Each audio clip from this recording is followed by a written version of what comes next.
Halo teman-teman, saya Kota dan Kabupaten Bima dan umumnya Pulau Sumbawa. Kembali lagi kita dalam Like My Channel Bincang Pinggir, sebuah komunitas lingkar pinggir Bima yang selalu konsen untuk isu-isu banyak hal. Kemarin kami mengupas tentang soal literasi dan itu cukup menarik, banyak respon dari teman-teman netizen. Kali ini kembali kita kedatangan seorang tamu yang cukup wah gitu loh. Tentu tidak asing buat teman-teman yang selama ini di dunia intelektual. Kemudian beliau menulis novel itu di negara Jerman. Itu luar biasa, seorang orang Indonesia kemudian menulis itu. Bang, ya. Apa itu menulis, Bang? Iya, terima kasih ya, bagi saya ini sebuah kehormatan ya bisa sampai di sini. Ya, alhamdulillah, sangat senang. Saya kira ya mungkin berbeda ya tergantung ya bagaimana ya latar belakang kita ya dengan ya penulisan, bagaimana kita mengenal dunia tulis menulis ya dari ya keluarga. Jadi ya waktu kecil ya memang ya Menulis, Bang, banyak membaca. Jadi di rumah itu banyak bacaan. Jadi ya ada ya rumah paman saya juga ya di sini di ya Belo, itu di Kecamatan Belo maksud saya. Ya, Abang mengenal baca itu mulai SMP apa SMA, Bang? SD. SD. Luar biasa. Bayangkan pemirsa. Iya, saya ya memang SD ya. Jadi kalau liburan di rumah nenek dulu itu ya memang bacaan. Ya akhirnya ya saya baca ya. Akhirnya di rumah juga ayah banyak bacaan. Dari proses itu, Bang, siapa sebenarnya motivasi di balik semua hingga muncul keinginan untuk baca dari kecil itu? Saya kira itu lebih karena memang ada bacaan. Bacaan ya? Karena memang ada, jadi ya daripada... Atau memang keluarga ya? Ya, senang membaca. Memang ya ayah senang membaca, ibu senang membaca, ya keluarga juga yang lain senang membaca. Jadi ya karena banyak bacaan, jadi ya automatically ya jadi ya, ini membaca. Nah setelah tumbuh saya ya membaca juga. Akhirnya saya melanjutkan SMA ke Yogyakarta ya. Tapi dengar kabar ya saya SMA di Jogja. SMA di Yogyakarta. Ya di SMA di Jogja, jadi saya ya terlibat dalam ya dunia kesenian di sana ya. Jadi ya belajar banyak dari luar. Ya ekstrakurikuler, jadi dihadirkan orang-orang dari luar sekolah untuk mendidik kami juga. Lalu ya kami banyak di perpustakaan waktu itu. Itu waktu SMA? Waktu SMA ya banyak sekali di perpustakaan. Saya tidak tahu ya berapa banyak buku yang saya baca. Tapi benar nggak itu, Bang? Ada lomba bahasa Inggris Yogyakarta itu dulu. Ya, Abang juara 1, benar, Bang? Iya, tingkat SMA Jogja. Saya DIY. Itu loh. Ya. Juara 1 untuk. Ya, saya terima piala dulu di Purna Budaya UGM. Purna Budaya UGM. Tahun 1983 ya. Jadi ya tingkat SLTA DIY. Ya itu dalam rangka ini ya menyambut ini hari ulang tahun ini ya kemerdekaan Republik Indonesia yang ke-38 waktu itu. Oke. Apa waktu SMA itu sudah mulai menulis? Ya, saya sudah mulai menulis naskah drama. Ya, tetapi itu kembali ke pertanyaan awal. Jadi bagi saya menulis itu adalah kerja peradaban. Kerja peradaban, luar biasa. Jadi sekedar menulis untuk mendapatkan penghasilan, tetapi ini merupakan kerja peradaban karena kita bersentuhan dengan pemikiran manusia. Artinya dia nggak boleh diukur oleh nilai apa? Tidak bisa ya, karena ini ya bagi saya itu sangat sakral ya, karena kita ini kan itu kan lama ya. Tapi menulis itu, Bang, sekarang itu jalan penderitaan loh, Bang. Ya saya kira ya boleh jadi ya in a way ya di suatu sisi ya, tetapi ya hidup kan tidak dari satu sisi, ada sisi yang berbeda ya. Ada penderitaan, ada senang, karena ya saya kira ya senang dan susah itu silih berganti. Dari SMP, SMA kemudian banyak informasi-informasi yang diserap ya lewat bacaan-bacaan. Saya pikir bacaan pasti kritis ya. Tentu bacaan itu tidak cukup hanya sebatas itu, tapi kan ingin mengkonkretkan dalam bentuk apa, maka menulis. Sejak kapan mulai nulis, Bang? Sejak SMA. SMA. Apa karya pertamanya? Tangan-tangan emas. Itu cerpen apa? Naskah drama. Naskah drama. Wah, SMA sudah nulis naskah drama. Iya. Oh, gila. Iya, itu. Itu perdana itu, Bang? Iya, karya pertama terakhir terbit ya. Oke. Setelah itu kan Bang En Marewo ini pernah nyam studi di Universitas Muhammadiyah Yogyakarta, jurusannya HI, Hubungan Internasional. Iya. Tapi saya tidak tahu apa yang kemudian membuat dia harus hijrah, mulai melanglang beberapa negara. Itu gimana, Bang? Oh, itu ceritanya panjang ya. Jadi saya biasanya itu ada dosen pintar ya menurut saya. Jadi itu dia mengajar kami dulu itu ide-ide politik Indonesia dulu ya. Lalu saya tidak tahu ya. Untuk nyampe ke Eropa. Oh ya, Ya, berbagi informasi lah, berbagi pengalaman kayak ya, teman-teman saya di sana. kira ini ya, ya karena saya sudah ini ya sebelumnya pernah jalan-jalan keluar ke beberapa tempat, jadi ya untuk ke Eropa itu ya memang ya jauh, memang budaya berbeda, tapi bahasa Inggris saya sudah baik. Ya bahasa asing saya ada, ya tidak hanya bahasa Inggris. Sebelum ya. Abang keluar itu sudah ada karya nggak, Pak? Selain tadi. Oh, banyak sekali, banyak. Ya sangat banyak ya. Saya dulu waktu di kampus saya menulis untuk media massa. Ya lebih ke ini ya, pengamat sosial kayak begitu ya. Jadi ya saya dulu mengirim esai-esai saya ke dulu namanya media harian masa kini, yang akhirnya menjadi Jogja Post itu. Jogja ya. Post itu. Ya, jadi Begini, saya Bang, dulu tulisan ya. Abang itu kan bobotnya penuh energi. Gitu. Ya. Tidak mungkin energi sebuah tulisan itu kalau nggak punya kekuatan sepenuhnya pada penulis itu. Bagaimana sebenarnya membangun energi dalam sebuah tulisan? Oh ya nggak tahu lah ya, tapi saya kira mungkin ya bagi saya artinya ya walaupun itu ya kelihatannya iseng, tapi ya harus dilakukan secara baik. Karena maksud saya baik tanda petik ya, yaitu ya kita memahami ya apa yang kita tulis ya harus ini ya harus ya tanda petik itu menguasai ya tanda petik ya.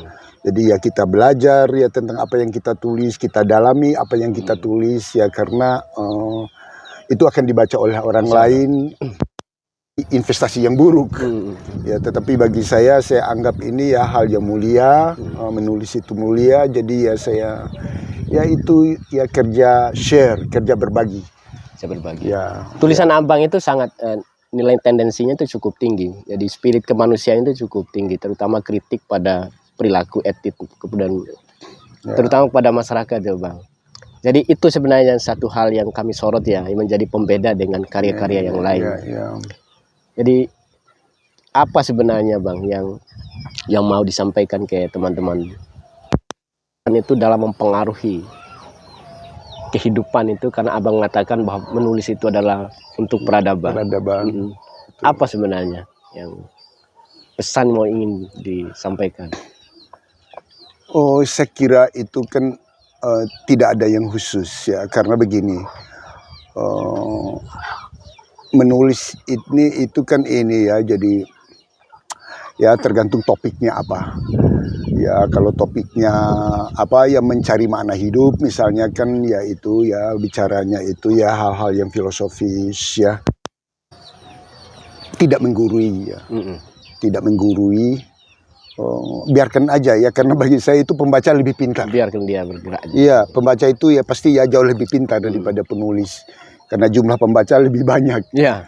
Ya ilmu mereka lebih beragam ya. Kalau penulis kan hanya seorang diri ya, jadi tentu pembacanya itu kan jauh lebih pintar. Jadi ya, menulis bagi saya ya lebih ke ini share ya, my feeling, my mind ya, pikiran saya ya dengan pembaca ya, karena bagus tidaknya mereka menyimpulkan, berguna tidaknya mereka yang menyimpulkan. Ya, tetapi dan tidak merampas waktu mereka ya dengan membaca karya yang tidak berguna. Kemarin kami konfirmasi ke beberapa teman-teman yang sepertinya orang dekat Abang En Marewo. Ada satu novel yang Abang tulis lebih dari 3 tahun. Ya. Itu bagaimana prosesnya kok bisa lebih dari 3 tahun? Ada yang bisa lebih dari 10 tahun. Ada yang 10 tahun. Novel terakhir saya ini sekarang 5 tahun. Yang mana? Yang ini ada, bukan yang terakhir yang sekarang sedang saya garap ini ya. Jadi ya sebetulnya udah selesai ya dalam waktu ya 1,5 tahun ya. Ya saya bisa. Itu kalau beliau ini Bima, tapi menulis soal Bali. Ya, Itu lebih detail sekali dalam perspektif sejarahnya. Ya. Itu bagaimana ceritanya Bang? Kok bisa menulis soal Bali dalam Ya, karena ya sekira novel ya itu? ya khusus Legend Kuta itu berkesan ya, karena saya SMA saya sudah sering ke sana. ke Bali? Saat SMA ya umur saya 15 tahun itu saya sudah terbiasa di sana ya. Jadi ya ada pergaulan saya, orang-orang yang saya kenal yang tinggal di sana. Oh, jadi sudah ini ya. Ya mungkin ya juga ya sekembali dari Eropa. Iya. Ya sulit ya kalau kita langsung ke apa? Ya berhadapan langsung ya ke ini ya. Artinya Abang ini secara Ya langsung sudah semacam mengenal Bali jembatan, semacam jembatan ya. berarti untuk- sudah lama mengenal Bali ya? Oh ya, dari umur 15 tahun ya. Dari struktur masyarakatnya Ya, sudah jadi tahu. ya saya di sana udah lagi ya sejak zaman gak enak lah. Luar biasa. Ya betul ya. Masih zaman gak enak ya, jadi ya Yang baru itu sudah terbit, itu Unggu Suwaru. ya. Itu Unggu Suwaru itu cukup menarik, itu dalam konteks tradisi sejarah. Itu dalam konteks kepemimpinan itu Unggu Suwaru itu sebagai prototipe kepemimpinan. Apa sebenarnya Bang yang latar belakangi? Apakah ada sesuatu yang hilang sebenarnya dalam konteks kepemimpinan lalu perlu melahirkan Oh ya. novel Unggu Suwaru itu Bang? Oh, Mungkin ya teman-teman itu perlu ingin tahu. Suwaru yang tersisa itu ya, bagi saya novel itu ini begini ya. Novel itu semacam pusaka masyarakat. Jadi masyarakat itu, jadi nilai-nilai yang terdapat di dalam Gusuwaru itu sangat tinggi, dan saya kira ya bagaimana ya, saya berpikir itu bagaimana cara mengembalikan pusaka mereka ya ke yang berhak mengambilnya ya. Ini pusakamu Cuma loh. yang terdokumentasi dalam Ya, bentuk novel. ya, dan akhirnya itu ya saya menggarap novel itu ya buat ini ya, buat orang-orang yang ini ya pusaka mereka. Oke. Karena begini, bagi saya ini gara-gara Dikembalikan. ya mengembalikan pusakanya itu ya, supaya ya Artinya terlihat lebih elok lagi. dan mereka punya referensi Ya, untuk melihat. itu paling penting ya, karena ya kadang-kadang ya udah tidak pegang pusakanya, bahkan ada yang tidak tahu ya bahwa mereka itu punya pusaka. Pusaka. Gitu loh. Jadi ya bagi saya Gusuwaru yang tersisa itu adalah nilai-nilai yang mereka punyai, nilai-nilai tua yang mereka Oke, punyai. teman-teman, Bang sastra Asia Tenggara, ya. suatu prestasi yang luar biasa untuk orang Indonesia ya di luar kancah internasional. Ya. Tapi kehidupannya seperti ini. Teman-teman Bang N ini tentu tahulah teman-teman itu berada di Jakarta, ada yang kehidupan yang wah gitu loh, dan prestasi dan penuh dengan prestise kehidupannya, serba lengkap, fasilitas dan sebagainya. Tapi tidak untuk Bang N. Beliau memilih jalan yang berbeda, jalan kesunyian mungkin, atau memilih jalan kesepian. Tetapi untuk mengkonfirmasi kepada kita bahwa menjadi penulis itu tidak harus bergelimang. Rasa lebih bermanfaat. Saya pernah mengalami ya hidup yang ya mungkin ya dibilang oke lah ya. Ya weekend di mana ya makan sashimi ya ke restoran Meksiko. Jadi ya hidup-hidup kayak gitu juga ya pernah kita alami ya. Ya olahraganya squash ya tiap minggu. Jadi ya kan ya weekend tinggal cari ini yang ya mana nih ya hotel mana nanti nginep Dulu ya, di pernah mana. begitu Bang? Ya saya sudah mengalami. Ya, Selama itu. menjadi penulis Bang, apa sebenarnya jalan yang paling menyedihkan itu loh dalam proses menulis Bang? Oh, saya kira apa ya? Ya. Pernah nggak mengalami hal terpuruk lah di dalam proses Ya menulis? biasalah ya, mungkin ya keterbatasan, tapi ya saya kira akhirnya itu kan ini ya ada dampak baik. Dampak baik. Ya cuma ya menurut saya ya enak nggak enak itu nggak bisa dihindari dalam hidup ya. Di tempat ternyaman pun ya pasti ada hal yang hal positif yang dapat dipetik. Jadi saya sudah melewati mungkin fase itu ya. Fase itu sudah dilewati. Fase itu sudah lewati karena senang dan tidak senang itu kan ukuran batin ya. Ya itu soal batin ya, bagaimana kita menata batin saja. Oke. Ya. Tapi sekarang lagi proses ya untuk novel yang Ya terbaru. Terbarunya. Ya sudah selesai ya. Mudah-mudahan ya dalam waktu dekat itu ya bisa ini ya bisa lancar ya proses.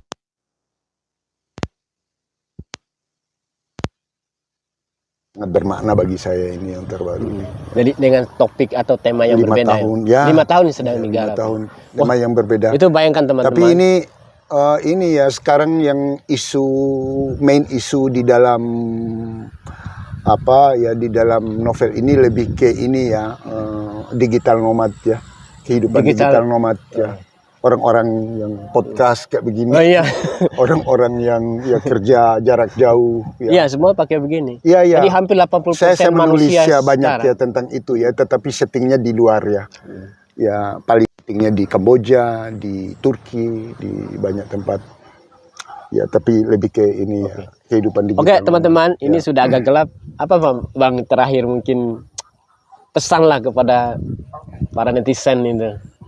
Ya. Dalam untuk proses sebuah menulis itu ya ini ya menulis saja ya, menulis saja. Jadi ya no matter ya itu kan nanti baik tidak ya dan lain-lain itu enggak inilah ya, jangan dipikirkan ya, tetapi ya tetap belajar ya to improve ourselves ya, untuk meningkatkan ini ya mutu kita, yaitu ya keep learning ya, karena ya untuk tidak cepat puas ya dengan apa yang dilakukan. Jadi ya udah menulis, baca lagi, jadi untuk tidak cepat puas. Oke Bang, ya faktor alam Bang sudah gelap jadi. Terima kasih banyak. Ya, sama ya. Oke, itulah bincang ringan lah dalam bincang pinggir kita sore ini dengan Bang En Marewong. Dan karyanya tersebar di mana-mana, bisa lewat online di toko-toko buku. Sudah saatnya kita untuk memotivasi diri bahwa menulis itu sebenarnya untuk peradaban. Dia tidak akan hilang entah 10 sampai sekian sejarah. Baik teman-teman, itulah bincang pinggir kami pada sore hari ini. Dengan tentu saya tidak bisa menyimpulkan, tetapi pembicaraan tadi sungguh luar biasa. Oke, kita akan ketemu pada edisi berikutnya. Wassalamualaikum warahmatullahi wabarakatuh. Waalaikumsalam warahmatullahi wabarakatuh.